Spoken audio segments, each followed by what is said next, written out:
Bueno, moi bons días e moitas grazas por acompañarnos. A este encontro diría que tan desexado, polo menos por min,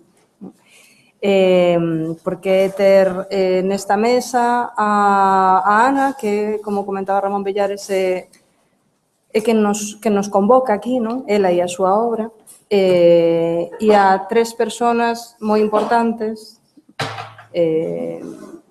non sei se na súa vida, na súa trayectoria artística, polo menos, non? Na súa vida mellor tamén.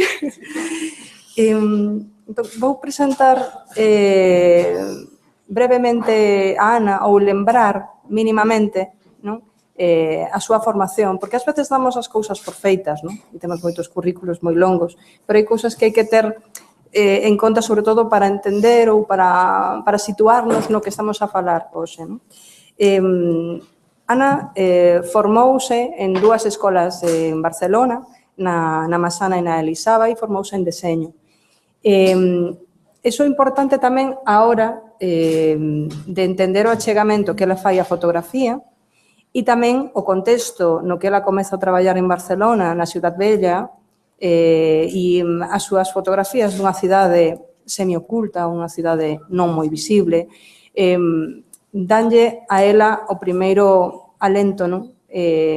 Cando chega a Galicia en 1975. As series, os traballos nos que ela pon o seu foco, son traballos que documenta, que fotografa, cunha vontade como correspondente de interviú, ou para traballos da nosa terra, ou para teima, pero por vontade propia.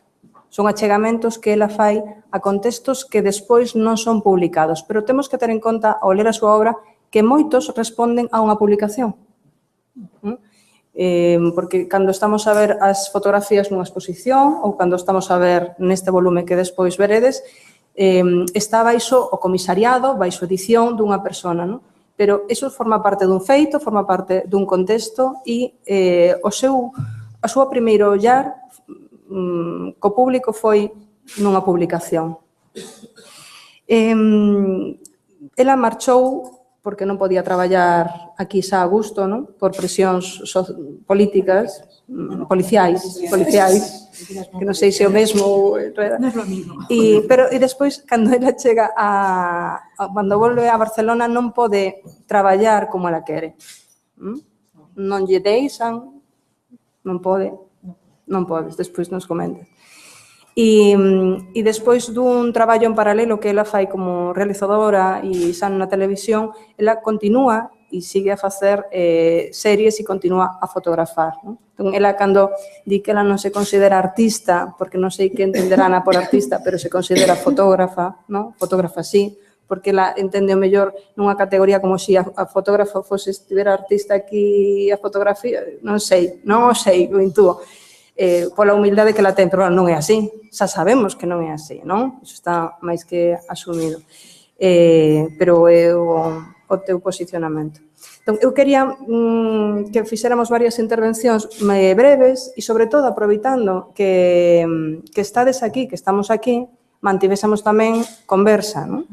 E que vos sentirades libre despois, cando abramos xa o turno de preguntas que abriremos moi pronto, para que compartades, para que faledes con nós, non? E, sobre todo, con Ana, daquilo que consideredes, porque tamén é o momento, non? Ás veces é tan ou igual importante o que vos nos ides ofrecer. Digo isto porque creo que é importante facelo. Creo que os formatos, senón, están moi acabados, non? Estes formatos de mesa que todos nos falamos con todos, porque nos temos xa moi falados. Entón, eu quería comezar con esta cita de Dorotea Lange, que eu, cando coñecín o traballo de Ana, pensaba neste achegamento e nesa fotografía de Dorotea Lange, con esta frase que podes ler aí, que aquilo que eu fotografo non o perturbo, nen o modifico, nin o arranxo.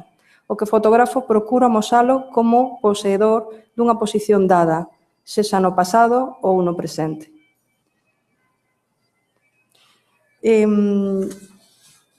Esta imaxe, Ana, que estamos a ver dunha mariscadora na ría de Noia, non?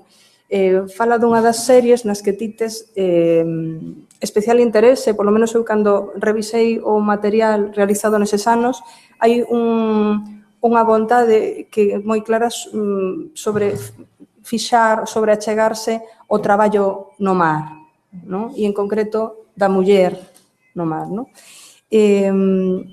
Nese momento, a ti que foi o que che levou a chegarte aí? Quizá porque, bueno, creo que es parte de todo, de un reportaje que se publicó en Interview o en otra revista, no lo sé, no me acuerdo, sí, en Interview, ¿no? Entonces yo lo que quería mostrar era la mujer trabajadora y en qué condiciones trabajaba. Y me impresionó muchísimo porque, claro, verlas trabajar durante tantas horas metidas dentro del agua, con la espalda, bueno, en esta postura de trabajo, realmente intuí que allí había muchos problemas, ¿no? Es decir, y problemas que las mujeres iban soportando a medida de que pasaba el tiempo. Luego, más tarde, cuando se hizo el documental La mirada de Ana, volvimos a incidir con el tema de las mariscadoras. Entonces hubo una frase que me dijo una de las mujeres, me dice: nosotros defendemos esta zona, la zona donde trabajamos, y recibimos muchos palos de la policía, de la Guardia Civil. Dice, pero cuando llegamos a casa recibimos más palos, ¿no?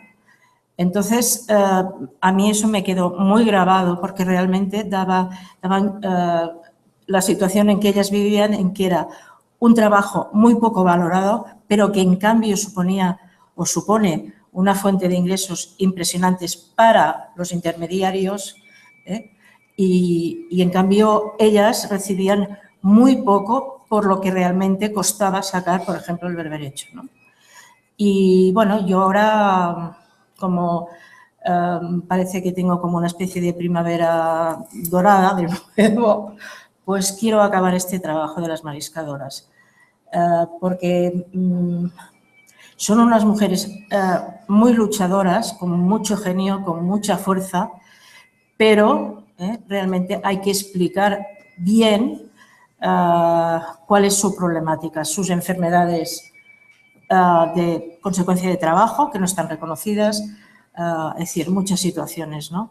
Y me gustaría meterme mucho en eso porque tengo ahora quizá mucha más capacidad para entenderlo y mucha más capacidad para poderlo transmitir, ¿no? Eso en principio, si ya digo, si la primavera continúa.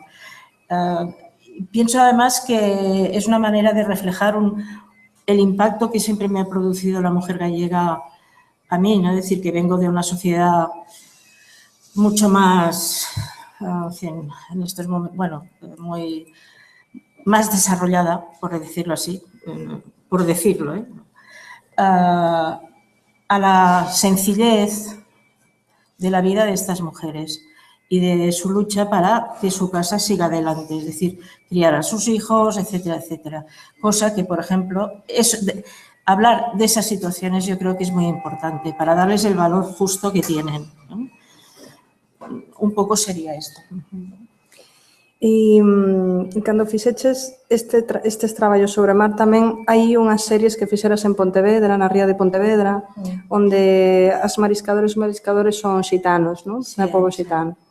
Sí, eran los gitanos de Puyo, ¿no? del Bao, ¿no? Do Bao. Sí, do Bao. Que en esos momentos, pues, es decir, estaban como en fase de integrarse con unas posibilidades muy importantes, es decir, tenían ya sus casas, iban, pues bueno, sacando trabajillos de ahí y de allá, pero de eso se mantenían y estaba muy bien, ¿no? Entonces los llamaban para limpiar las rías de unas algas o no sé qué. Pero iban todos, era muy curioso porque iban todos, niños, mayores, o sea, todos, todo el poblado iba allí, limpiaba, tal, y luego se volvía.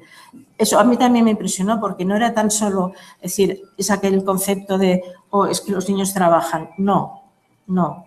Era el concepto de tribu que todos van a hacer ese trabajo. Claro, es muy diferente, no es una visión sesgada de una determinada situación, sino que es una visión muchísimo más amplia.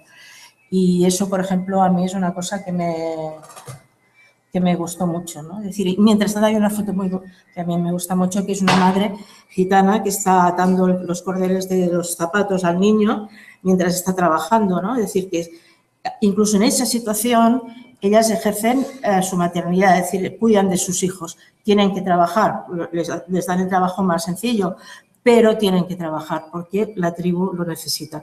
Y eso me parece un lenguaje importante para reivindicar lo que eran los gitanos que en ese momento, ahora ya no, la situación ha cambiado mucho. En relación co Bao, César Portela foi unha das primeiras ou das persoas que coñeciches o chegar a Galicia en 1975. No, nos conocimos en Barcelona, ¿verdad? Nos conocimos en Barcelona. Sí. E cando chegaches aquí, por exemplo, esa primeira estancia no Bao, no poboado do Bao, xitano, foi a través de César e de Pascuala. Bueno, el que es mi marido, Lorenzo Soler, un gran documentalista, dijo, aquí hay un gran tema, ¿no? Y entonces, sí, nos fuimos y estuvimos viviendo en la caseta de las obras. Que teníamos que decir que éramos matrimonio, cosa que no éramos porque si no, ni nos dejaban entrar, claro. Pero fue muy bien, fueron muy agradables, muy acogedores y vivir la casa de ellos es que era muy bonito porque las casas eran, bueno, ¿existen todavía las casas? Existen, lo que pasa es que construyeron al lado y Era un proyecto precioso. É máis unha amalgama agora unha amalgama de edificacións agora, non? Non esa imaxe dos edificios exentos das casas, non? Como... Bueno, eran unas casas para 5 o 6 años, en tanto no se hacían otras, eran autoconstruidas por ellos para dejar unas chabolas que había miserables de latas, de barriles, de no sé qué y tal. Pero después, claro, no se construyeron esas otras casas y allí quedaron y la tribu fue creciendo y fueron apiñándose y desvirtuando todo un poco. E como lembras ti, por exemplo, en relación coa resposta e as reaccións á construción da autoestrada da AP9, non? Os traballos de Ana, estamos a ver agora, por exemplo, unha reportaxe que fixeran para Interview en Vilaboa. Como lembras ese suceso que é tan importante e que Ana tan ben reflicte, non? E tan insistentemente reflicte dese conflicto que existiu coa construción da autoestrada en relación co paisaxismo, en relación co noso entorno? Bueno, aquí acompañáronse dos membros da coordinadora de loita contra a autopista, ¿no? Foi un movimento popular que se foi montando para opoñerse a construcción... Porque mellor non sei se descoita. Para opoñerse á construcción da autopista do Atlántico, sobre todo como estaba feito o proxecto. O proxecto estaba feito con planos a escala 5000, non figuraban casas ni nada. Entón, había unha concesión que empezaban a traballar as máquinas sin saber o que iban a toparse por día de mañana. E entón, pois, hubo un levantamento popular, se coordinou, se artellou, e aí foi cando coincidiu que Ana veu aquí con Lorenzo Soler polo primeiro SIAC e foron testigos un pouco de todo eso e o plasmaron en esas fotos maravillosas, ¿no? Que hoxe un pouco son inexplicables, ¿no? O sea que aparentemente hai máis democracia, é imposible facer esa posición que se fixo entón a autopista do Atlántico.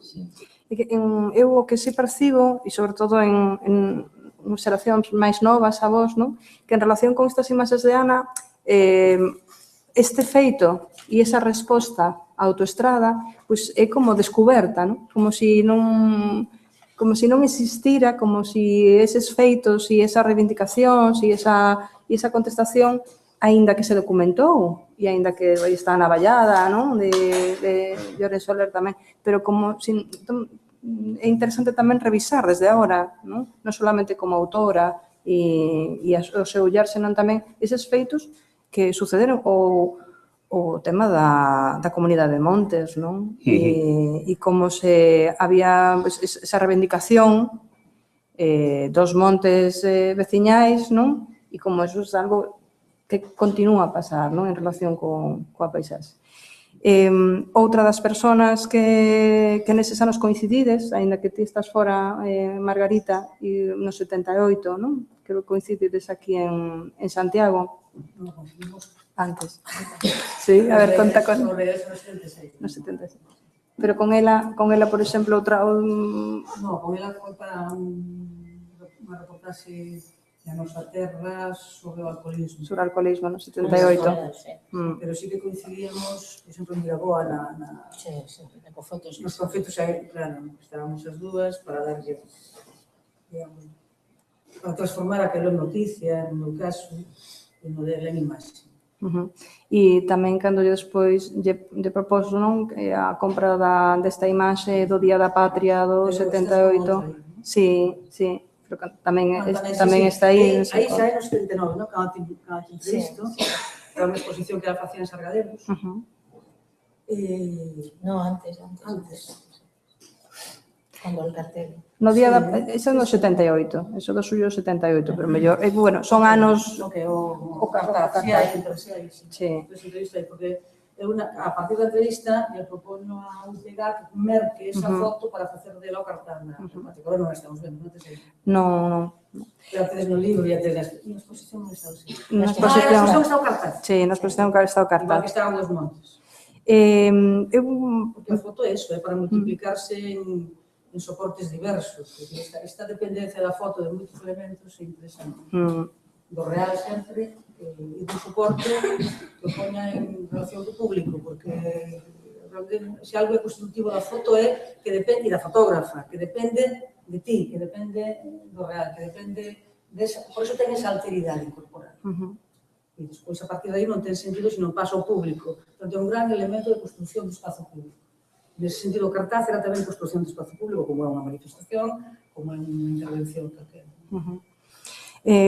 Cando te propuxen, estamos en este proxecto como moi xuntas, non? Porque realmente, como comentaba Ramón Villares, este proceso do legado incorpora, non, a exposición e a publicación, non? E é importante, e ten que ser así, non? E no ensaio que se publica neste libro... Sí. Sí. No, é que está, sí, como parece que estamos Pois, claro, sí. No ensaio que escribes para este libro, hai unhas palabras que nomeas en relación con esta imaxe que estamos a ver, que se vos parece como é un curtiño, vos vou a ler e despois vos podedes disfrutar do ensaio. Sí, pero non é como esta imaxe. É a mismo motivo, pero é outra imaxe. Na que está ela na venta. Non, na que está a ollar. Na que está a ollar. Para a cámara. Ahora vos digo por qué. Bueno, pois entón non ten sentido falar desto. Non, sí, ten, porque estamos vendo esta. É a mesma protagonista, pero está a ollar para nós. Existe unha ollada nas fotos de Ana que é tamén a enerxía que se crea, a empatía no acto de mirar. Para a rapaza interna no manicomio de Conso, coa súa boneca, unha composición que debala cara a nós dende un non lugar e que nos fai conscientes da mediación da cámara, da pel de Ana no momento de fotografar. É a capacidade de facer durar esa ollada o que construe o Puctum, irrepetível, para alén do estudium, dos elementos de información ou de coñecermos os parámetros nos que a foto se realizou. Esta serie de Ana en Conso é unha serie da que temos falado que é un momento como de estado de gracia, non? E como é unha serie que eu creo que é moi relevante dentro do propio legado de Ana, me gustaría que mellor poideras falarnos desas imaxes. Bueno, eu vou aproveitar que hai 2 semanas exactamente, tiven que falar de ética e fotografía, cousa que nunca tiña falado na vida, fixadevos ben. Pero convocoume unha asociación de fotógrafos ao Culturgal e preparei eso. E o que sí que estamos observando dende hai un tempo é que a imaxe estáse organizando a través do pensamento, a través da filosofía en moitos casos. Hai unha nova entrada no cinema, por exemplo, e para falar da foto, e a mí como me poñen ese tema e son moi disciplinada, eso sí, eu sempre digo que sí, e ademais fago o que me mandan. Despois as cousas, cando se transforman en acto, poden sair de outro xeito, pero en principio teño un defecto grave nese senso, non? Ese de decir sempre que sí. Pero, bueno,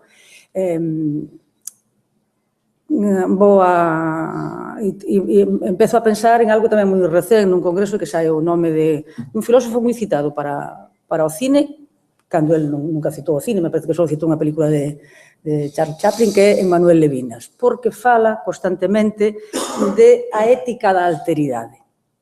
É dicir, que a ética xurde e forma parte da construción do que se coñece, digamos, no espazo occidental como humanismo, desa relación e dese sentido da presenza do outro. E de como esa presenza do outro te transforma. E que vai contra o pensamento cartesiano, dese ego e dese eu e dese individualismo que o outro incluso o taxonomizas como inferior case sempre.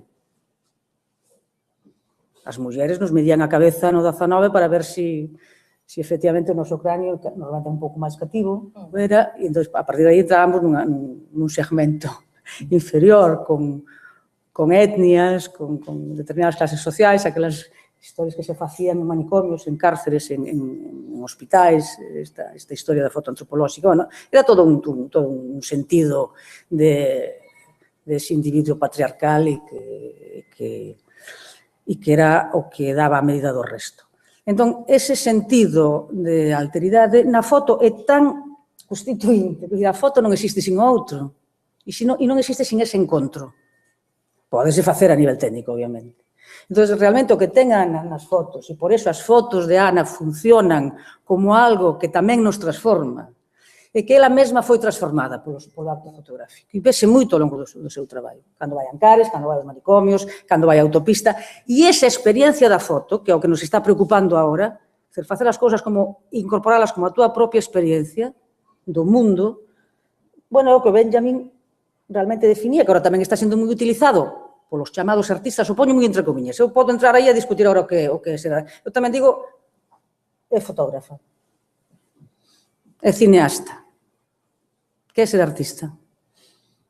Alguén ten a chaviña según a época, según a situación, según quen che poña nun catálogo.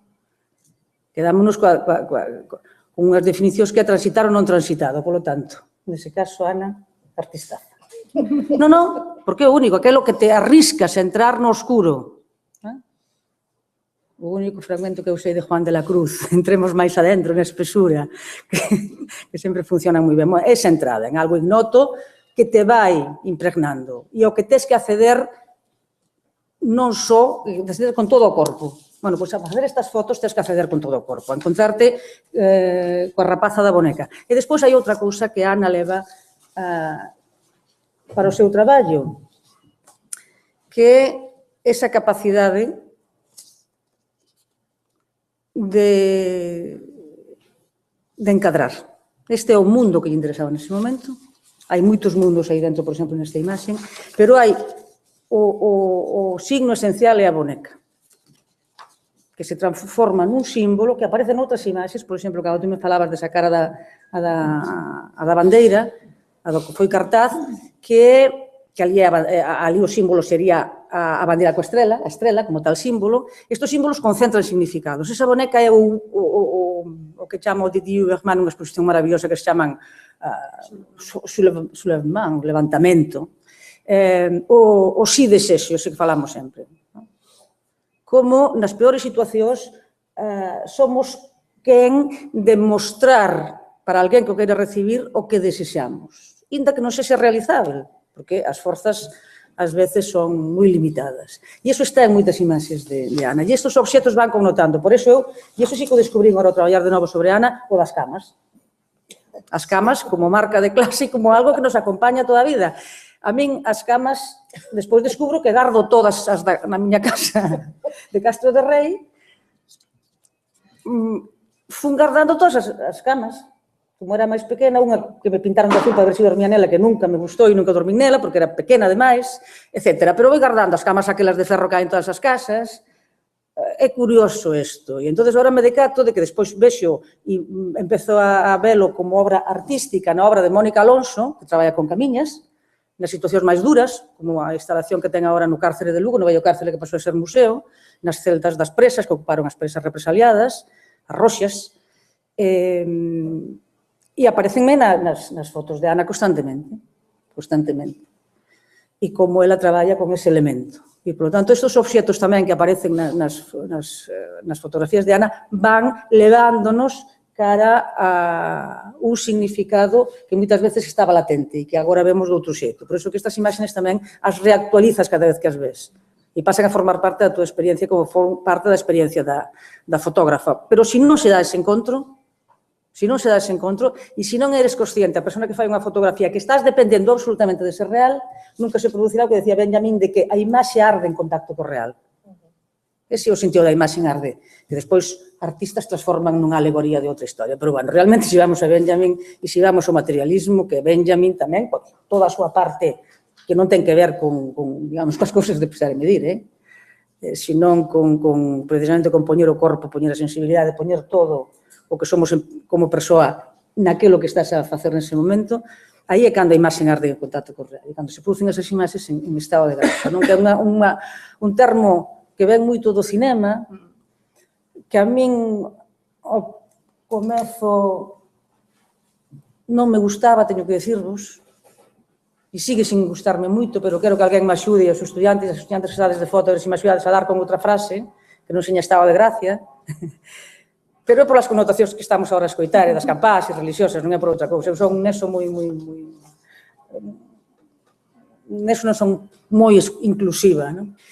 E, por tanto, eu sei que me ven daí. Non me gusta o termo porque me leva cara a unha realidade que non foi realmente feliz para a nosa xeración, non? Non sei se estamos de acordo. Non foi moi feliz. Pero, bueno, ven moito do cine que dicen eso, de chegar a esa imaxe en que se concentran unha serie de elementos que nin a propia persoa que fai a imaxe sabe como se chega aí.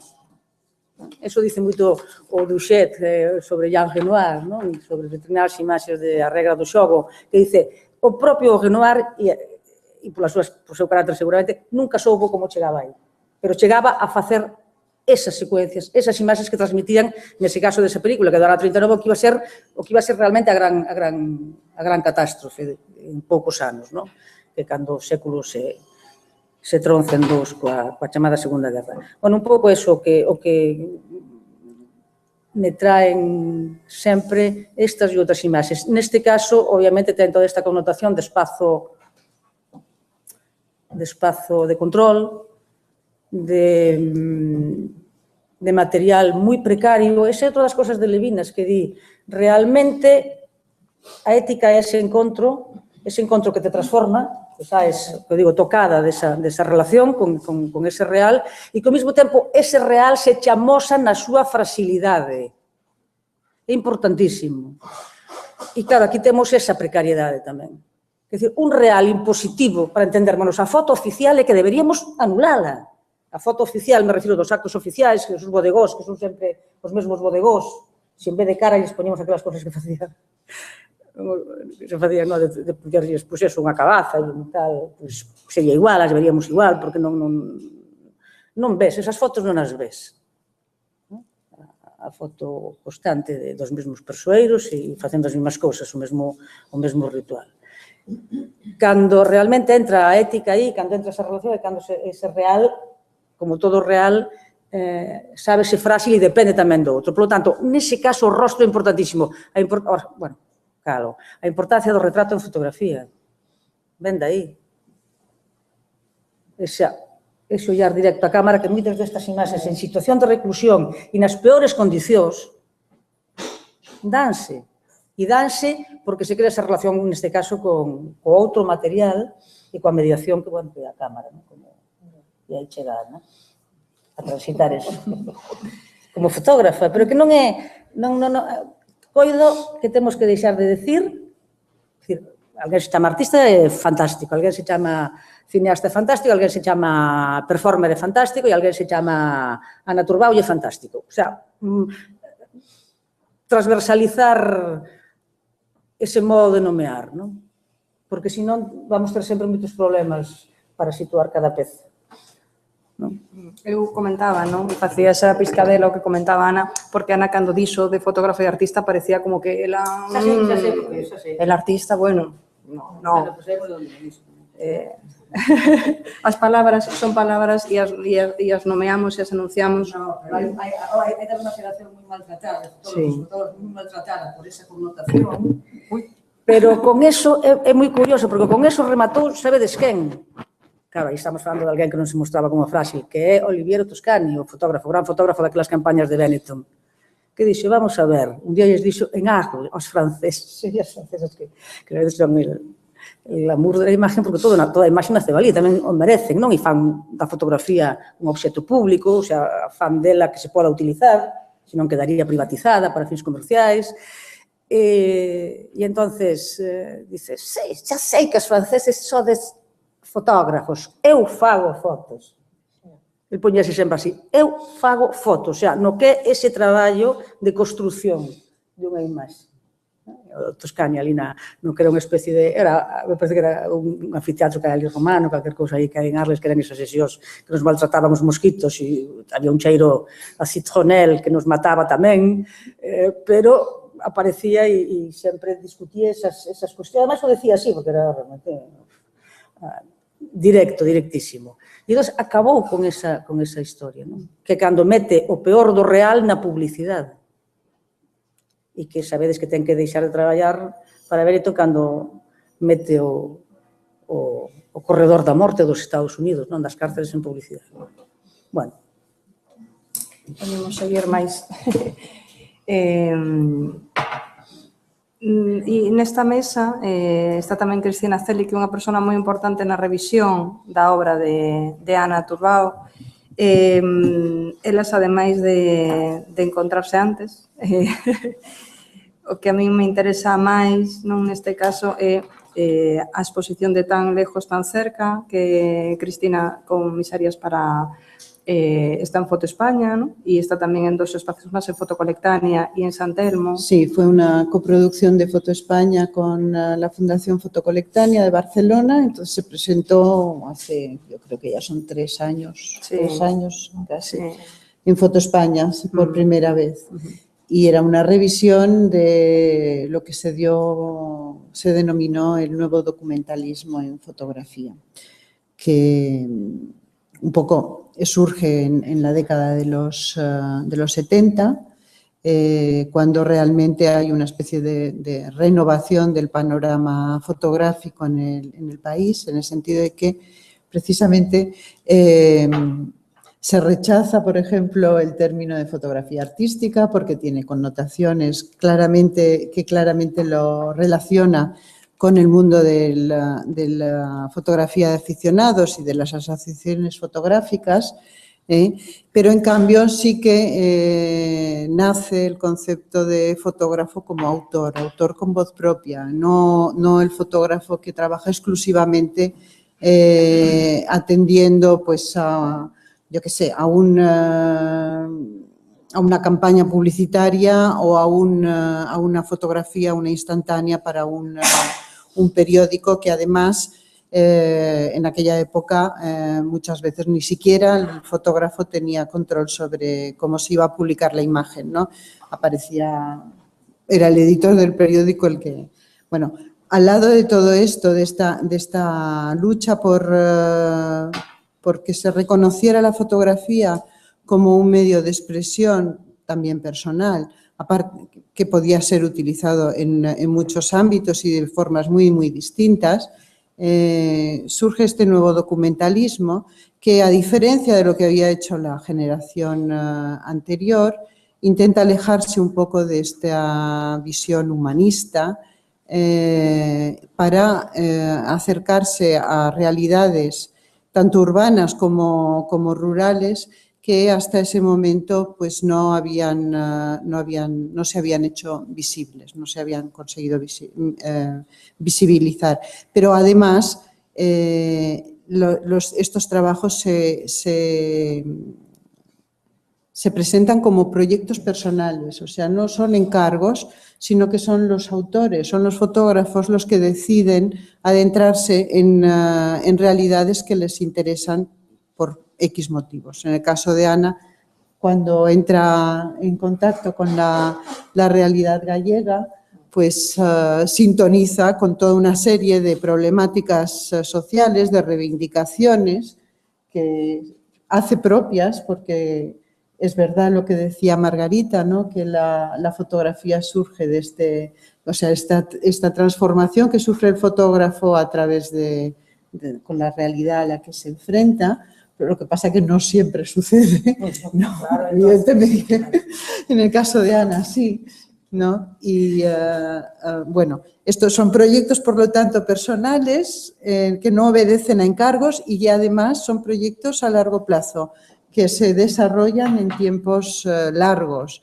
Y como en el caso de Ana, que permiten al fotógrafo, al autor, empaparse de esas realidades, ¿no? Y mimetizarse al mismo tiempo con lo que la realidad que están fotografiando. En este grupo de nuevos documentalistas siempre se habla de estos 5 autores y precisamente en esta exposición que menciona Natalia, yo quise añadir también a Ana porque me parecía que, bueno, pues es lo que pasa. Se hacen exposiciones, se difunde la obra y siempre resulta que se van repitiendo siempre los mismos nombres y en vez de abrir el abanico y pensar, bueno, hay otros autores también que han trabajado en esta misma línea, siempre con miradas distintas, pero bueno, entendiendo la fotografía también como un medio de expresión y un medio también para hacer un comentario sobre la realidad que se está fotografiando o documentando, como queráis. Entonces, dentro de este grupo pues estaban Cristina García Rodero, a la que seguramente todos conocéis, Koldo Chamorro, Fernando Herráez, Cristeu Alara y Ramón Zabalza. Todos ellos habían trabajado fuera del entorno urbano y centrándose sobre todo en las realidades rurales, especialmente interesados por las tradiciones y los ritos. Entonces me daba la sensación que había que hacer justicia también en este sentido de ampliar este abanico de fotógrafos. Hay otros también, ¿eh? Y en Tan lejos, tan cerca quise añadir el trabajo de Ana. Una cosa curiosa, porque evidentemente cada persona que se acerque a la obra de Ana va también con su propia mirada, ¿no? Margarita ha hecho un comisariado y una selección de imágenes y sobre todo ha conjugado las imágenes de una manera. Yo en el momento de hacer la selección para Tan lejos, tan cerca, hice lo mismo, me acerqué al archivo de Ana y de allí extraje las imágenes que a mi entender más se acercaban a esta visión del nuevo documentalismo. Bueno, yo non me enrollo máis.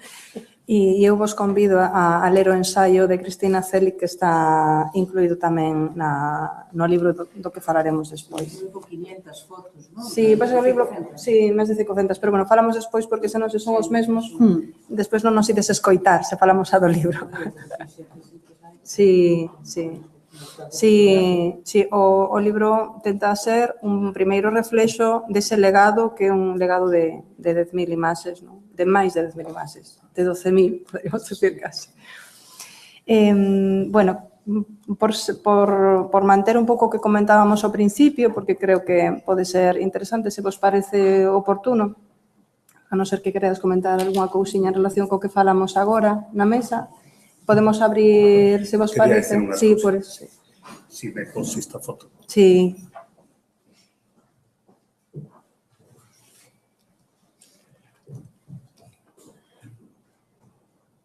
Bueno, deste comentario non podo prescindir da miña condición de arquitecto e quería dicirvos que os seres humanos ao longo da nosa vida habitamos 3 casas, non?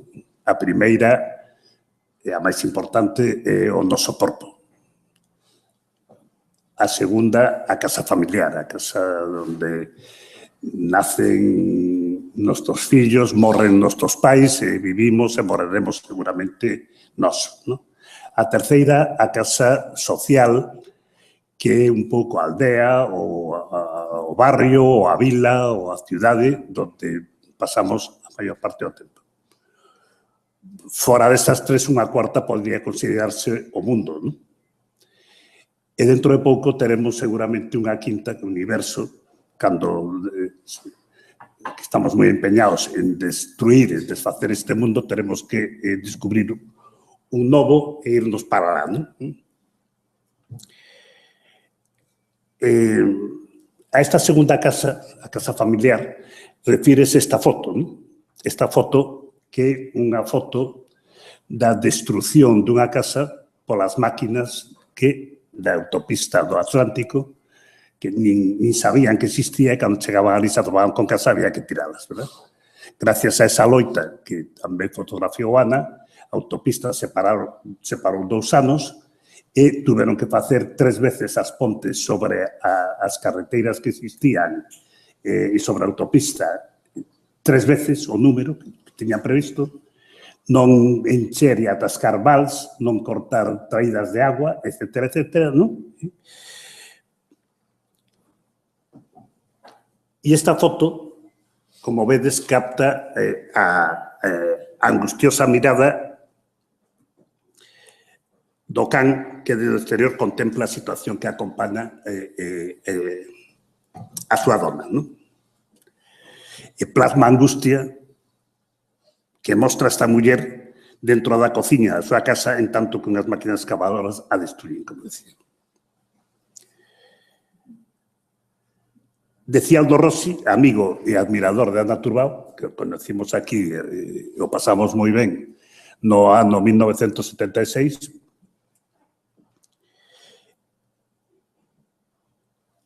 con ocasión do primeiro SIAC, que os lugares viven en realidade, na realidade, pero tamén na imaxen que se crea deles. E a imaxen que creou Ana, coas súas fotos do pobo galego, polo menos dunha parte deste pobo, é a dun pobo que defende o seu, que loita e enfréntase co aquilo que o aqueles que queren oprimilos, explotalos, sometelos, privarlles do medio no que viven ou dañalo, e que aínda é peor, pisar os seus dereitos e privalos dunha cousa muitísima máis importante, que é a dignidade. Estas imaxes que nos ofrecen as fotografías de Ana deberíamos de contemplarlas frecuentemente, interiorizalas e telas en mente para tentar telas presentes sempre como un valioso referente, como un camiño a seguir, ¿no? Alguén dixo, e con razón, que unha foto conta o que está diante da cámara e tamén o que está detrás, ¿no? Quen está detrás, ¿no? Tamén alguén dixo que unha imaxe vale máis que 1000 palabras. E as imaxes que nos regala Ana Turbao, como todas as dos grandes fotógrafos, Ángel Adams, Manuel Ferrol, Sebastián Salgado, Robert Capa, etcétera, etcétera, etcétera, valen máis que 1 millón de palabras. O mesmo paisaxe, o mesmo obxecto ou o mesmo suxeito é fotografiado de forma diferente segundo quen faga a foto. Podemos dicir que 1000 fotógrafos de seguro realizarán 1000 fotos diferentes do mesmo tema. Iso é importante porque tamén calquer pintor, diante do mesmo paisaxe, fará a súa visión desa paisaxe, que será diferente dos outros 1000 pintores que fagan o mesmo paisaxe. As fotos de Ana están á vista. Veremos despois na exposición. Son fotos que levantan acta da vida que nos rodea, sen asomo de censura, que reúllen o sensacionalismo, o esnovismo, o oportunismo e as modas. Todas elas están plenas, cheas, desbordan humanidade. Oxe, non podo falar, ou non me gustaría falar, de Ana sin mencionar a Lorenzo Soler, que non está aquí presente, quedouse cuidando a casa Mientras Ana ven aquí, eso contradice un pouco a teoría de Ana do feminismo, pero bueno, non podo esquecelo. Ana e Lorenzo son unha parella que entraron na miña vida como un agasallo hai máis de 40 anos.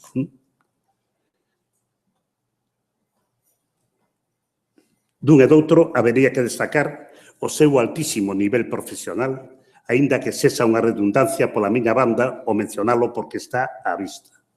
Tanto as fotos de Ana como os documentales de Lorenzo non necesitan que ninguén fale deles porque xa falan por si mesmo.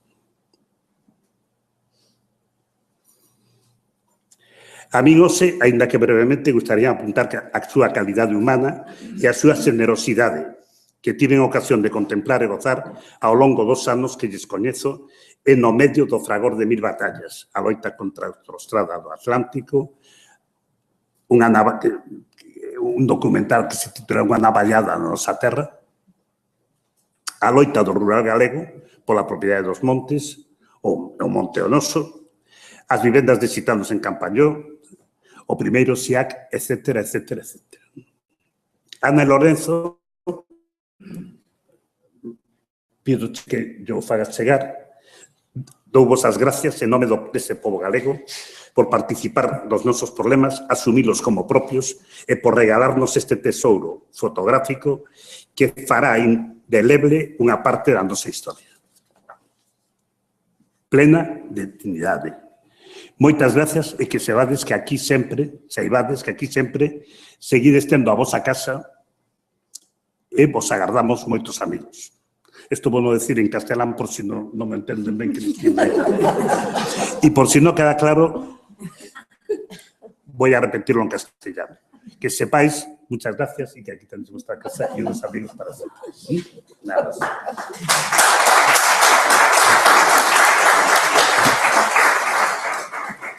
Gracias, César. Antes te pusera imaxe, pero como non che din así paso, sinto que tiveras ahora que, sabes, que comentar isto, que quizáis será antes o momento. Abrimos entón, se vos parece, o turno. Cando queiras. Espera, creo que hai que pasar o micrófono.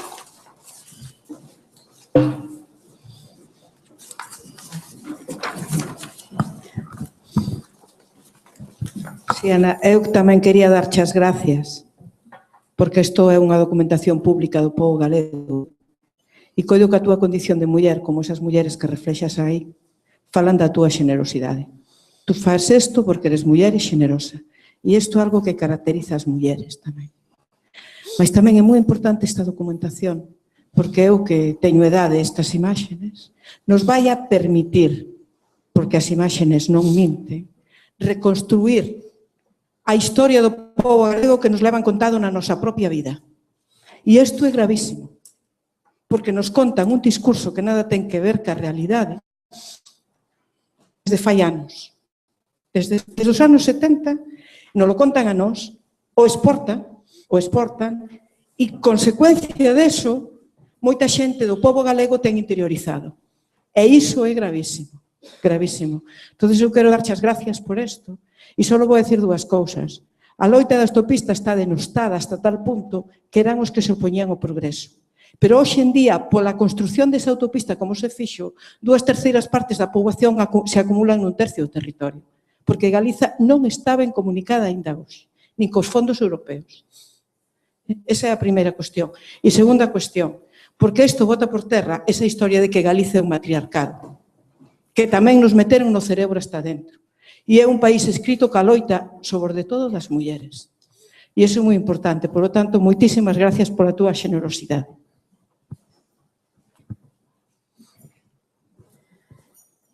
Bueno, gracias a vosotros y a vosotras. O sea, yo he vivido aquí momentos y a nivel personal, luego reflejado, bueno, trabajado con una cámara, que han sido mi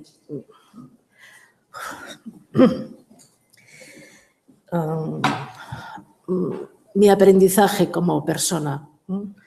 Y entonces yo creo que aquí desarrollé fui desarrollando toda mi personalidad, es decir, como persona y como fotógrafo, porque Galicia me daba mucho, ¿no? Es decir, y cuando digo Galicia digo los gallegos. Para mí no es un ente abstracto, sino son personas, ¿no? Es decir,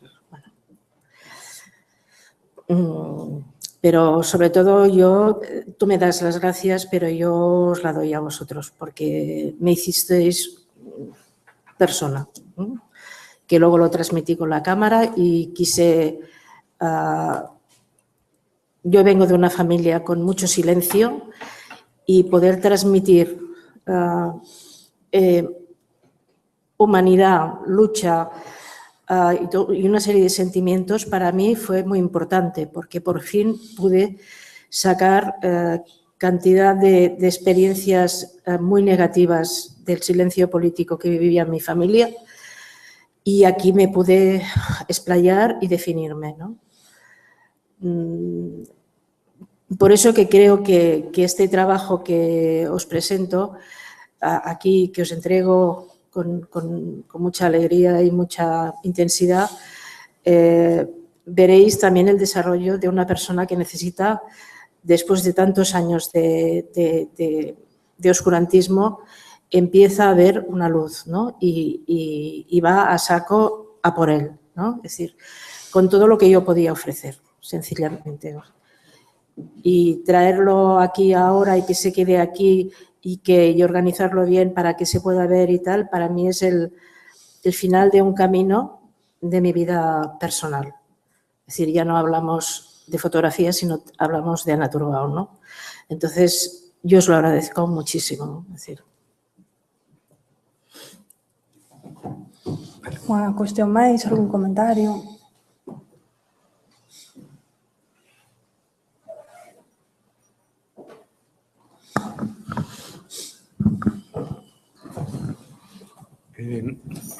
Yo tengo dos preguntas. Una es para Ana, que tiene que ver con esa representación del trabajo de las mujeres, ¿no? Yo vine a Galicia en los años 70, hice viajes cuando era estudiante y había una particularidad que era muy notable, que era en las zonas rurales la presencia del trabajo de las mujeres era constante, ¿no?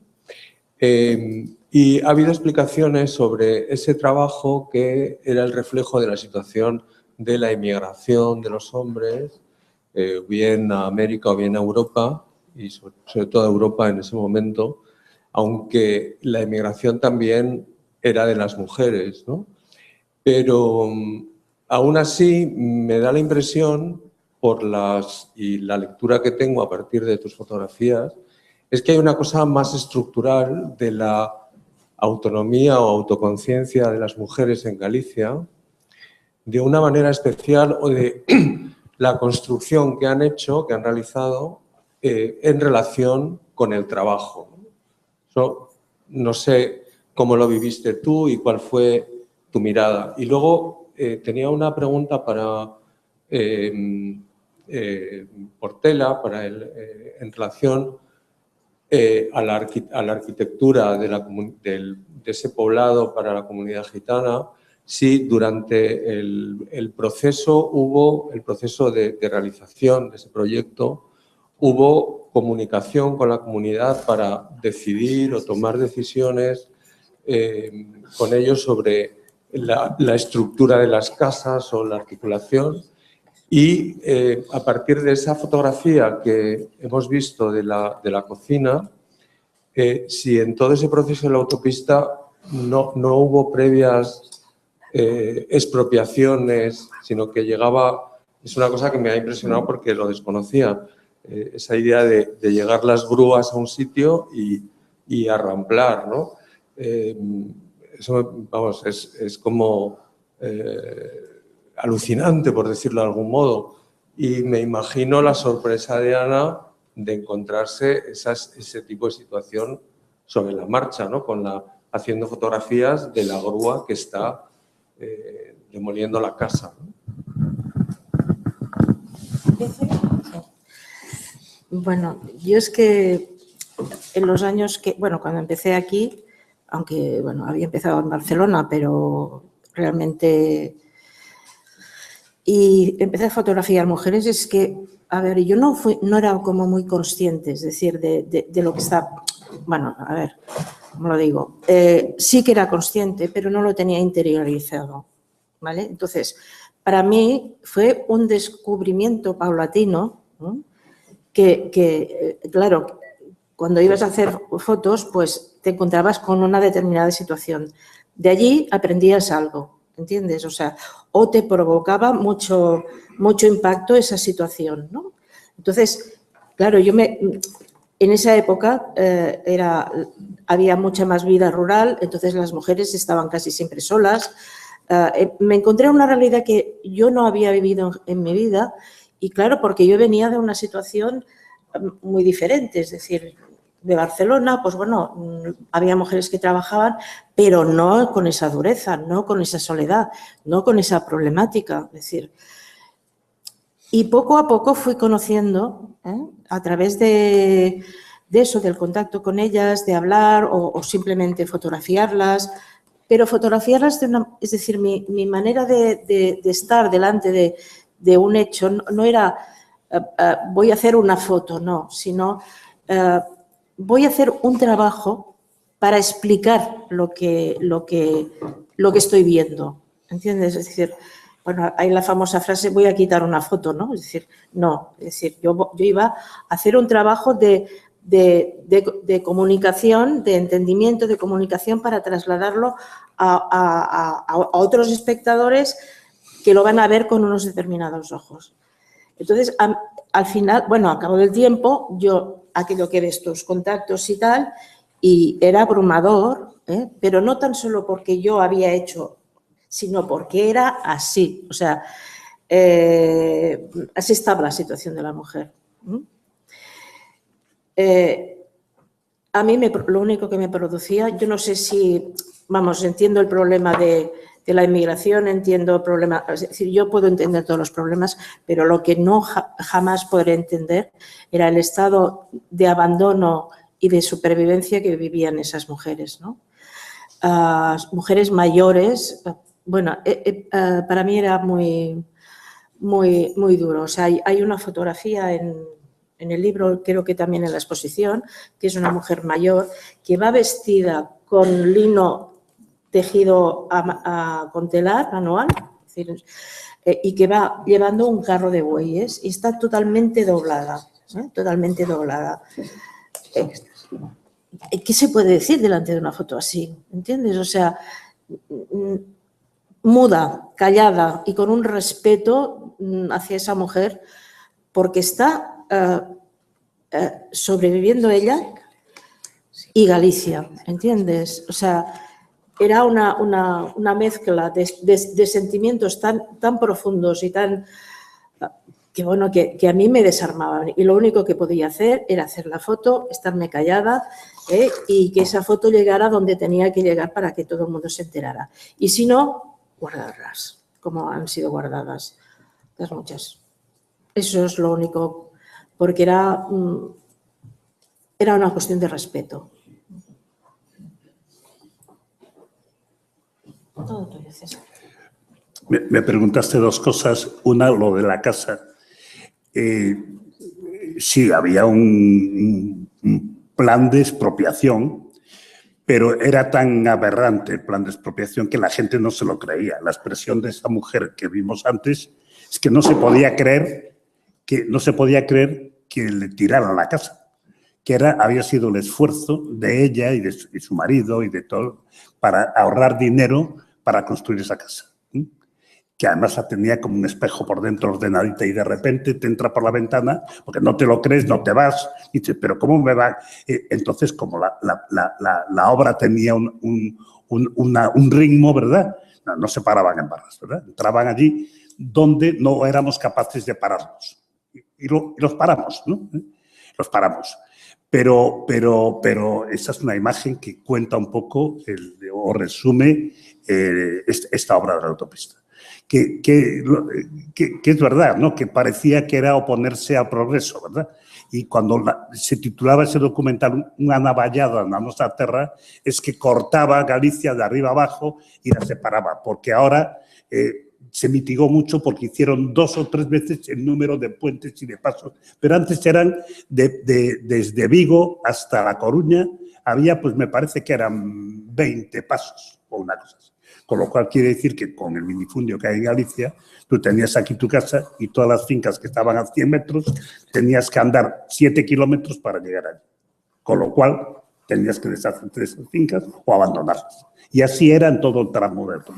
Después en valles, que eran unos valles maravillosos, en la ría de Vigo, los querían, en vez de hacer un viaducto, los querían rellenar y cortar todo el flujo de aguas que servía para regar un poco una serie. Era un disparate, un auténtico disparate.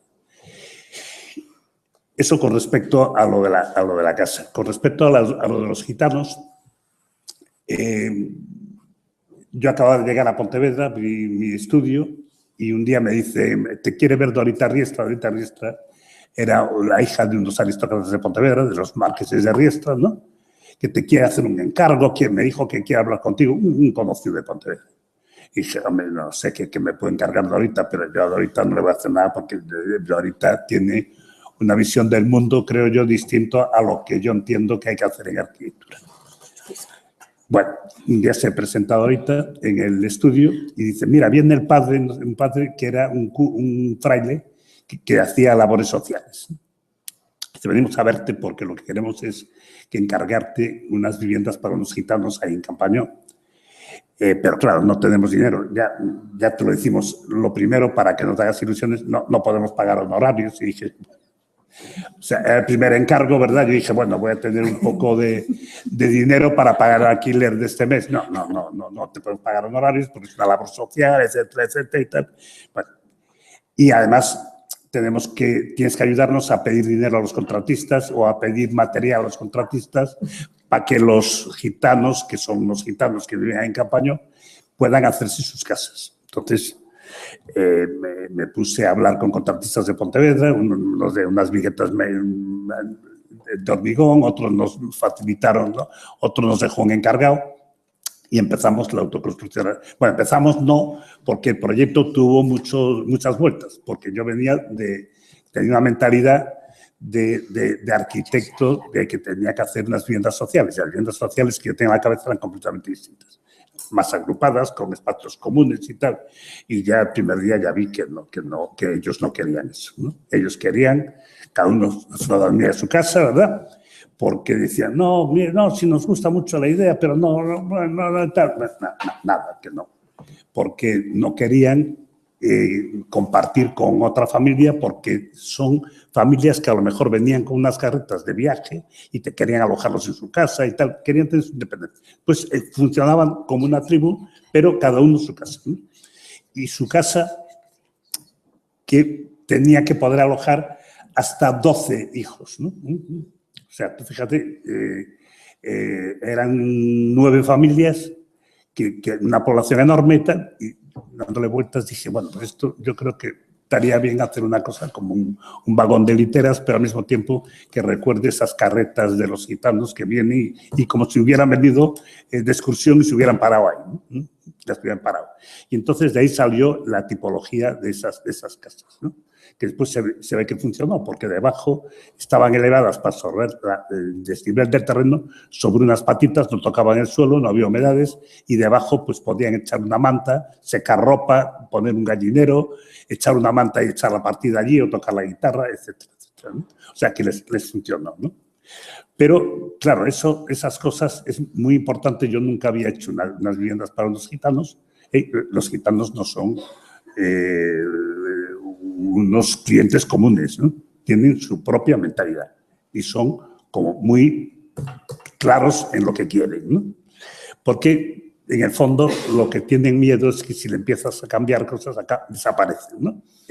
Como raza o como tribu, ¿no? Como lo que quieras llamar, ¿no?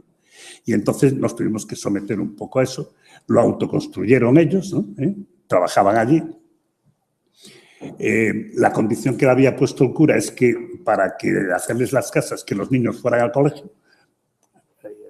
casi no iban, se escondían allí detrás cuando venía el cura, entonces si subían a los árboles y se escondían para que no los viera, pero estaban allí todo el día porque lo suyo era ayudar, tocar la guitarra, o sea, llevar su vida, ¿no? Pero es gente muy especial que yo me alegro mucho de haber conocido, ¿no? Porque también de una gran generosidad, ¿no? Y después también me di cuenta de la personalidad de Ana y de Lorenzo porque ir a vivir allí, en la caseta de obras, que era una caseta, si las casas eran provisionales y tal, la caseta de obra era lo mínimo para guardar allí 4 cosas, estuvieron allí viviendo para conocer realmente a los gitanos y poder fotografiarlos, ¿no? Gente muy especial. Yo recuerdo una noche porque además cada vez que ibas allí, pues tocaba la guitarra, te invitaban a café, el café era como chocolate, te tomabas un café de aquellos y no dormías en una semana, ¿no? Pero yo recuerdo una noche que estaba allí tomando ese chocolate que le llamaban café y vino uno desesperado porque venía de Pollo, un chico joven, y dice, es que mira, fulanita, otra de allí, otra gitana, que estaba bailando con un payo en una romería en Pollo, ¿no? Oh, la voy a matar, pero no sé qué. Pero entonces montó ahí un follón y yo me quedé hasta que llegaran para a ver si podía echarle una mano a la chavala esta porque decían que le iban a matar. No, la matarían, pero lo tenía duro, ¿no? Y cuando llegó la niña, pues, no sé qué, y te dije, oye, pero mira, ¿qué es esto de bailar con un payo? Yo también soy un payo. O sea, que si tú la ves bailar conmigo, la matas. Y dice, contigo no, porque no estás haciendo las casas. Pero ese payo, que no, o sea, quiero decirte que son gente como muy especial, ¿no? Y entonces requieren unas casas muy especiales, ¿no? Y eso es un poco lo que intentamos hacer con esas viviendas que fotografió. No sé si me extendí mucho la contestación, pero... Sí. Y no sé si te contesté a lo que querías. Ana, ¿querías sí, comentar? Bueno, aquí hay... Me voy a emocionar muchísimo. Aquí hay 2 miembros de la coordinadora, junto con César. Gracias por todo.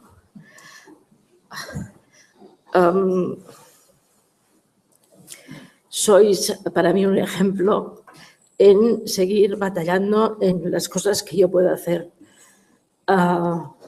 Yo quisiera que mucha gente conociera el trabajo que se hizo en la autopista de la lucha, porque para mí representa todo un ejemplo de lo que es un movimiento popular en su estado más puro, más ético, más... me protegieron cantidad de veces y son realmente un ejemplo a seguir para las nuevas generaciones.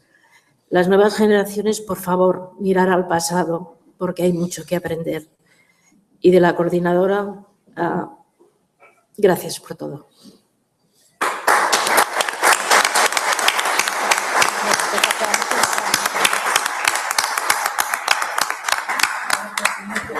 Bueno, moitas, sí. Espera un segundo que che pasen o micro. O único que ten que ser agora simplemente brevemente, que despois falamos máis.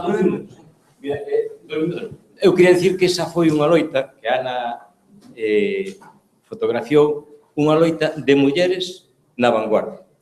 Realmente levou por detrás homes, bueno, pues que nos tocou tal, pero que realmente foi a vanguardia da loita foron as mulleres. O sea, as mulleres que nunca iban a unha reunión porque eran mulleres e nunca iban a unha reunión. E chegaban a reunións das coordinadoras e ali peleaban duramente. E logo, despois, cando había que parar as máquinas, iban as mulleres. As mulleres son unha parte moi importante.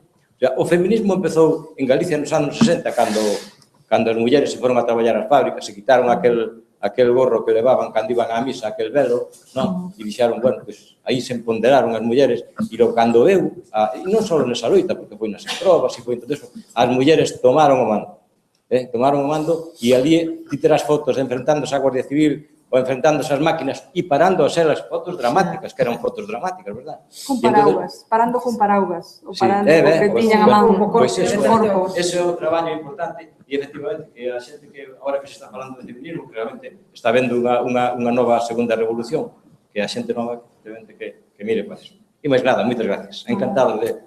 Vamos.